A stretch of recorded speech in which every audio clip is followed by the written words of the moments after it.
Hello, everyone. It's great to be here. And thanks to Africa Fintech Festival and Mauritius Africa Fintech Hub for inviting me to speak. I wish I could be in beautiful Mauritius instead of here in rainy Denmark. And I hope to be there in the spring to meet you all. I'm Sofie Blakstad. I work at the frontier of fintech with groups of unbanked farmers in Mozambique, Zambia, Uganda, and elsewhere. We're just going into Nigeria and Kenya. But before that, I spent decades building technology and infrastructure for international banks.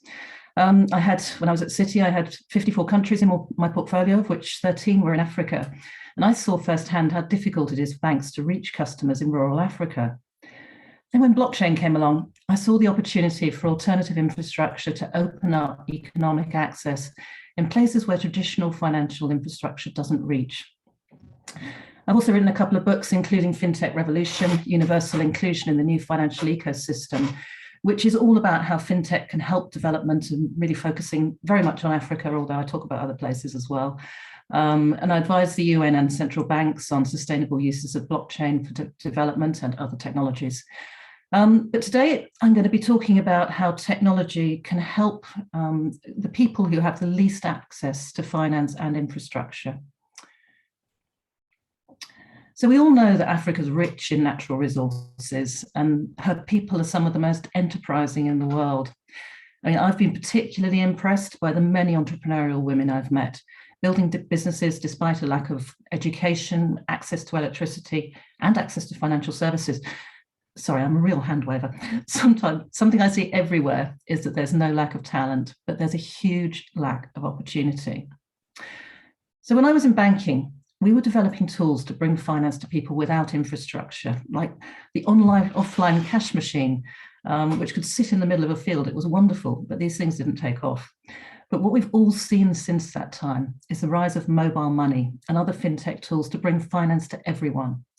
But there are still some barriers, not least lack of communications infrastructure and mobile phones for rural populations.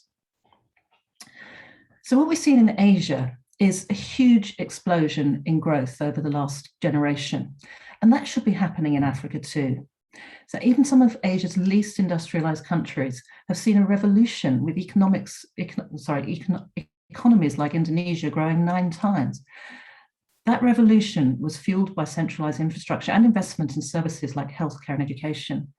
And obviously some African countries have also grown, but there are many that have been left behind, while development and industrialization only really impacts the urban centers. And that's left hundreds of millions of smallholder farmers, 175 million smallholder farmers, and the rural communities that support them in generational poverty, dragging down the overall wealth of great nations. They have the stark choice of staying where they are and staying poor, or moving to the urban centers, or even worse, engaging in criminal activity or insurgency to make a living. So the farmers I work with are getting older. But what we've seen is that farmers' livelihood can be improved without making big behavioral changes. And we see a future where it's not only possible for rural farmers to survive, but to thrive.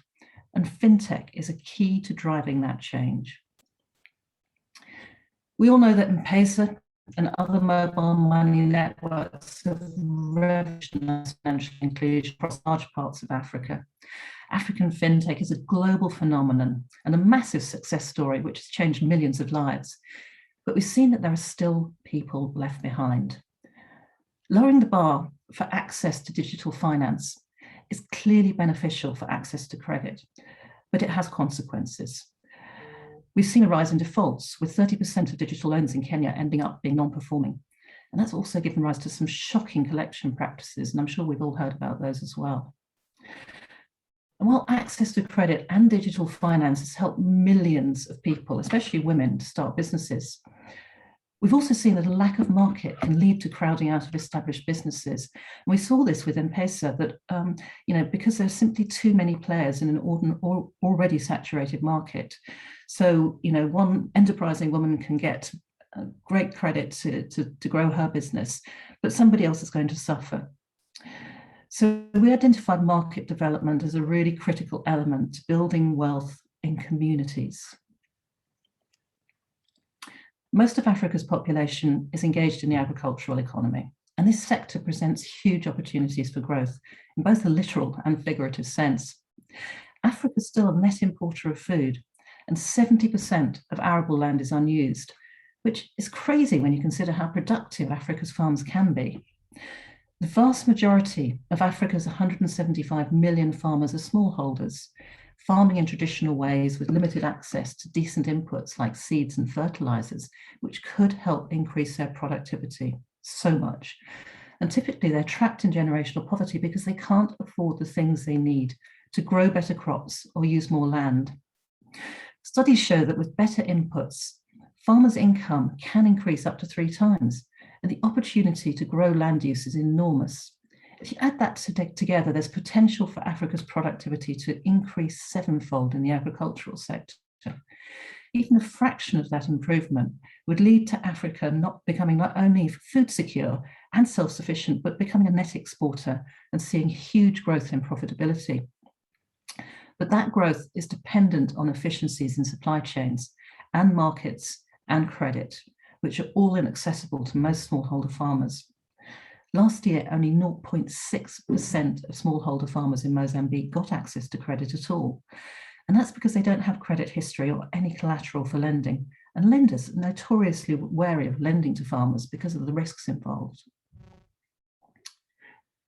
So where there's limited centralized infrastructure, one thing that happens a lot, and not just where there's limited infrastructure, but social groups become an important infrastructure element. Savings groups, informal farmers associations, and more formal cooperatives all play an important role in communities, with people helping each other and leveraging collective muscle to become resilient. This savings group in Niger is helping the women save to provide a social safety net, but they're also collectively buying 3 different kinds of grain and processing them to bring income into the community. And the secretary, who's the only literate woman in the group, is teaching the others to read. When I talk to people in authority and they say, you know, these women are fundamental to the country's future, everyone agrees. But the infrastructure is not there, so these women are held back because they're not connected. And when I meet them, you know, the guys will say, yes, I want my women to be more educated so they can look after the animals better. But the women are all saying, we want to be connected. We want to sell stuff to you. And I love that. I love that. So we want them to sell stuff to us as well. And these groups are all over Africa, providing a social capital infrastructure that to an extent makes up for a lack of formal infrastructure and financial services. But without digital communications, their potential is limited to the communities where they exist. We think that social capital is an asset that deserves to be monetized, and fintech can be an enabler for that. These groups are not only key infrastructure for their communities, they also give back to the community. Unlike individual entrepreneurs, they're more likely to invest in communal goods like renewable energy and educational services, building the future for their communities. But one of the big challenges for fintech reaching these communities is the fact that many of them don't have access to decent signal, and many, especially rural women, don't own phones.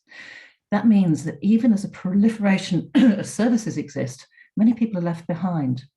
Phone ownership has become a key differentiating factor between people who have access to finance and those who don't.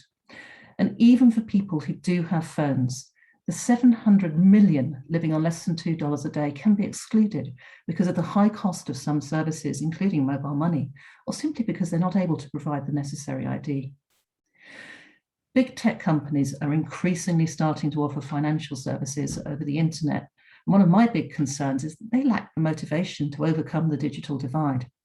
If you consider that Facebook now has hundreds of millions of African customers, and they'll be launching their DM stablecoin, which used to be called Libra shortly. And that's going to dramatically differentiate people with smartphones from those who don't have them. And they're not going to be motivated to overcome financial inclusion barriers because they can't easily monetize these customers. So whatever they say, it's not about financial inclusion for them. So how can technology overcome this divide? Well, when blockchain came along, as an infrastructure person, I quickly saw the opportunity it brings to provide financial infrastructure where none exists. Because it's decentralized, it doesn't have to rely on connections to a centralized service provider like M-Pesa or a bank for people to own and store assets. Of course, it needs some kind of communications infrastructure, and I'll talk about that in a minute. But we saw the opportunity for local communities to build wealth in a secure way without needing an account at a bank or a mobile money provider. But blockchain is just infrastructure. It's not a service in itself.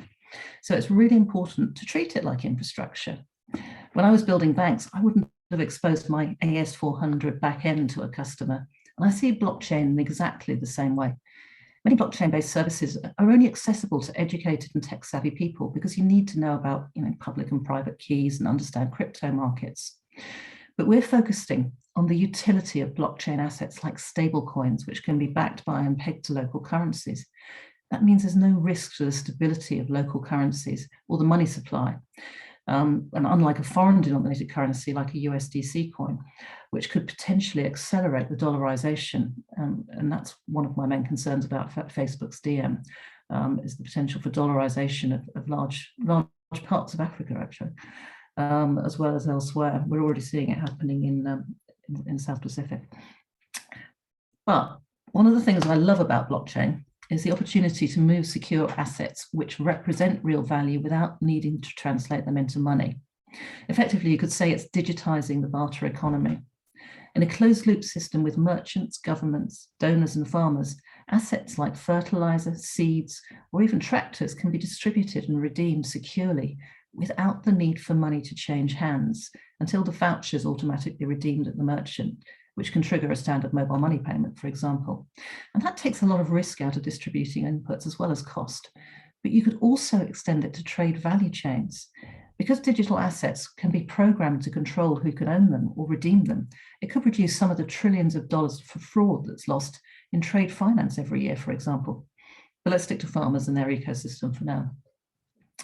The obvious value in reducing the cost of moving asset ownership around, as well as the security, is reducing the cost of moving asset ownership as well as the security. We see that this could extend to lending within a closed loop system. And in fact, we've been talking to some folks in Kenya about implementing this.